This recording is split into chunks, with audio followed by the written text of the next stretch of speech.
Lissu akubaliwa kujitetea mwenyewe kwenye kesi ya uhaini. Mahakama ya hakimu mkazi Kisutu imekubali maombi ya mwenyekiti wa Chama cha Demokrasia na Maendeleo Chadema Tundu Antipas Lissu kujitetea mwenyewe katika kesi ya uhaini inayomkabili. Tundu Antipas Lissu anayewakilishwa na jopo la mawakili zaidi ya 30 aliwasilisha maombi hayo mbele ya hakimu mkazi mkuu Franco Kiswaga baada ya jopo la mawakili wanaomtetea kujitambulisha. Baada ya kuwasilisha maombi hayo, hakimu Kiswaga alisema anakubaliana na maombi hayo, hivyo Lissu atajitetea mwenyewe hadi pale atakaposema basi. Kwa hiyo kuanzia sasa hoja zitakuwa zikijibiwa kutokana na upande wa serikali dhidi ya mshtakiwa. Mahakama imemkubalia ombi la kujitetea hadi atakaposema mwenyewe basi.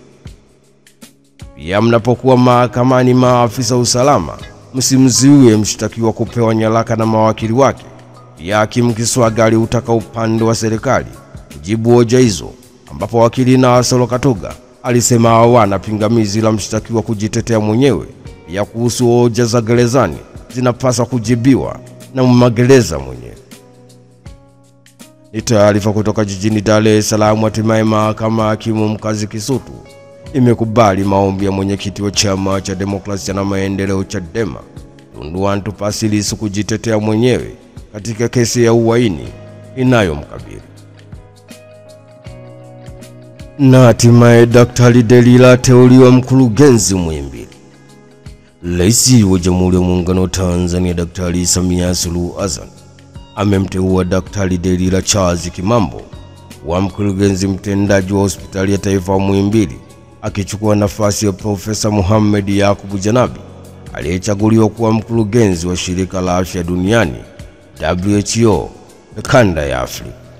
Ni taarifa kutoka jijini Dar es Salaam. Hatimaye Rais wa Jamhuri ya Muungano wa Tanzania Daktari Samia Suluhu Hassan amemteua Daktari Delila Charles Kimambo wa mkurugenzi mtendaji wa Hospitali ya Taifa Muhimbili, akichukua nafasi ya Profesa Mohamed Yakubu Janabi aliyechaguliwa kuwa mkurugenzi Shirika la Afya Duniani WHO kanda ya Afrika. Rais atoa kauli kuna ajira mpya 7,500. Rais wa Jamhuri ya Muungano wa Tanzania Daktari Samia Suluhu Hassan amesema kuwa serikali inatarajia kutoa ajira 7,500 za muda mfupi kwa wataalamu ambao wapo kwenye mfumo wa ajira rasmi, ambao watashiriki kwenye kampeni ya chanjo na utambuzi wa mifugo inayotarajiwa kuanza hivi karibuni. Rais wa Jamhuri ya Muungano wa Tanzania Daktari Samia Suluhu Hassan amesema hayo kwenye viwanja vya Nyakabidi, Bariadi mkoani Simiyu wakati akizindua kampeni hiyo, ambayo amebainisha kuwa wataalamu wataungana na wengine 3,800 waliopo kwenye mfumo rasmi wa ajira. Rais ameendelea kusema kuwa sasa ni wataalamu wajue kuwa tumewakabidhi jukumu hili kubwa, mkalitekeleze kwa weledi na uzalendo ili kupata matokeo yanayotarajiwa, kwa sababu hatutarajii kujitokeza kwa uzembe katika kuhudumia mifugo yetu.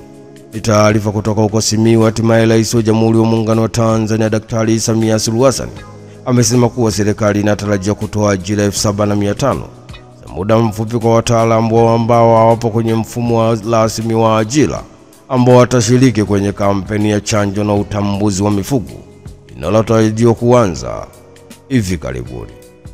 Kesi ya uhaini ya Lissu yaahirishwa hadi Julai mosi.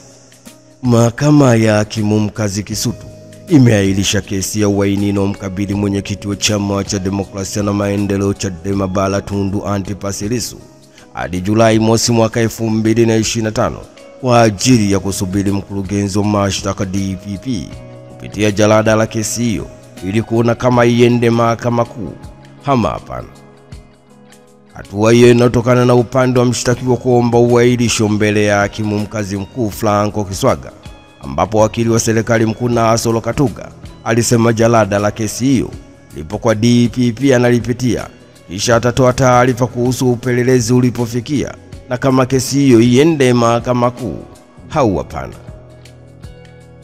Baada kueleza hayo, hakimu Kiswaga ameahirisha kesi hiyo hadi Julai mosi mwaka 2025, ambapo kesi hiyo itaitishwa kwa ajili ya kutaja. Mwenyekiti Tundu Antipas Lissu anadaiwa kutenda kosa hilo Aprili 3 mwaka 2025 ndani ya jiji la Dar es Salaam. Kwa siku hiyo, kwa nia ya uchochezi, aliwashawishi umma kuzuia na kufanyika kwa uchaguzi mkuu wa mwaka 2025, huku akitamka na kuandika maneno ya kumshinikiza kiongozi mkuu wa serikali ya Tanzania. Juni 2 mwaka 2025, upande wa mashtaka ulieleza mahakama kuwa jalada la upelelezi lilikuwa likiwasilishwa kwa mkurugenzi wa mashtaka DPP, lakini baada ya DPP kulipitia, alibainisha kuwa kuna jambo ambalo bado lilikuwa halijakaa sawa. Hivyo alirejesha tena kwa upelelezi kufanya kazi eneo hilo.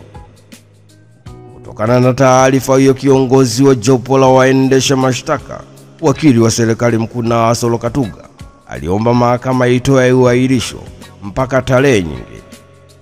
Ni taarifa kutoka jijini Dar es Salaam. Hatimaye mahakama ya hakimu mkazi Kisutu imeahirisha kesi ya uhaini inayomkabili mwenyekiti wa Chama cha Demokrasia na Maendeleo Chadema Bara Tundu Antipas Lissu hadi Julai 1 mwaka 2025 kwa ajili ya kusubiri mkurugenzi wa mashtaka DPP kupitia jalada la kesi hiyo ili kuona kama iende mahakama kuu au hapana.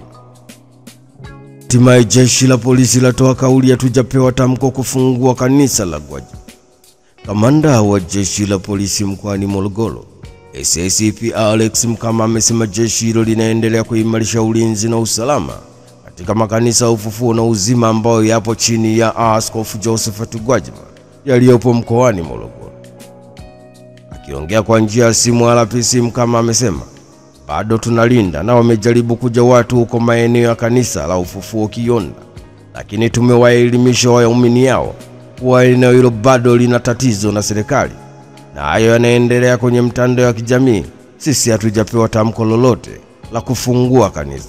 Ni taarifa kutoka huko Morogoro. Hatimaye kamanda wa jeshi la polisi mkoani Morogoro, SACP Alex Mkama, amesema jeshi hilo linaendelea kuimarisha ulinzi na usalama katika makanisa ya Ufufuo na Uzima ambayo yapo chini ya Askofu Josephat Gwajima yaliyopo mkoani Morogoro. Rais Samia atoa kauli sio dhambi mahakama kushirikiana na serikali. Rais wa Jamhuri ya Muungano wa Tanzania Daktari Samia Suluhu Hassan amemshukuru na kumpongeza Jaji Mkuu wa Mahakama Tanzania mstaafu Profesa Ibrahim Hamisi Juma kwa kazi nzuri aliyofanya kukuza ushirikiano wa mahakama na mihimili mingine ya dola ikiwemo serikali na bunge, ambapo Rais wa Jamhuri ya Muungano wa Tanzania amesema sio dhambi kwa serikali kushirikiana na mahakama kama baadhi ya watu wanavyodhani. Akiongea jijini Dodoma wakati akimwapisha George Masaju kuwa jaji mkuu mpya wa Tanzania, Rais wa Jamhuri ya Muungano wa Tanzania Daktari Samia Suluhu Hassan amesema, jaji unayemaliza muda wako wa utumishi umefanya kazi kubwa sana ya kuendeleza na kuleta mageuzi ndani ya mahakama pamoja na kushikwa mkono na serikali, lakini uongozi wako ndani ya mahakama ndio umeleta mageuzi yale. Umeandika historia na umeacha legacy kubwa. Kutokana na hayo umekuza imani ya Watanzania kwa mahakama yao. Najua katika miaka 3 mfululizo kila tukifanywa tathmini duniani, imani ya Watanzania kwa mahakama yao imekuwa ikipanda kila siku. Kwa hiyo tunakushukuru sana. Lakini pia kama ulivyosema hapo, umekuza ushirikiano wa mihimili mingine ya dola. Dola inaundwa na mihimili mitatu kwa katiba yetu ya Tanzania, yaani mahakama, bunge na serikali.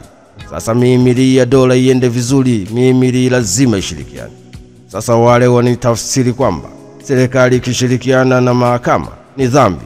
Hapana, mahakama haitoweza kufanya kazi zake kama haitoshirikiana na serikali. Rais Samia ameendelea kusema kuwa ni kuombe ukapumzike kwa furaha, na kama ulivyosema Waziri Mkuu, serikali tunahitaji kukutumia wakati wote, turuhusu tukutumie. Umestaafu ukiwa na nguvu, tusingependa kutokutumia hiyo brain yako unayoitoa. Kwa hiyo turuhusu tukutumie wakati wowote tukikihitaji. Ni taarifa kutoka jijini Dodoma. Hatimaye Rais wa Jamhuri ya Muungano wa Tanzania Daktari Samia Suluhu Hassan amemshukuru na kumpongeza Jaji Mkuu wa Mahakama Tanzania mstaafu Profesa Ibrahim Hamisi Juma kwa kazi nzuri aliyoifanya ya kukuza ushirikiano wa mahakama na mihimili mingine ya dola ikiwemo serikali na bungeni, ambapo Rais wa Jamhuri ya Muungano wa Tanzania Daktari Samia Suluhu Hassan amesema sio dhambi kwa serikali kushirikiana na mahakama kama baadhi ya watu wanavyodhani.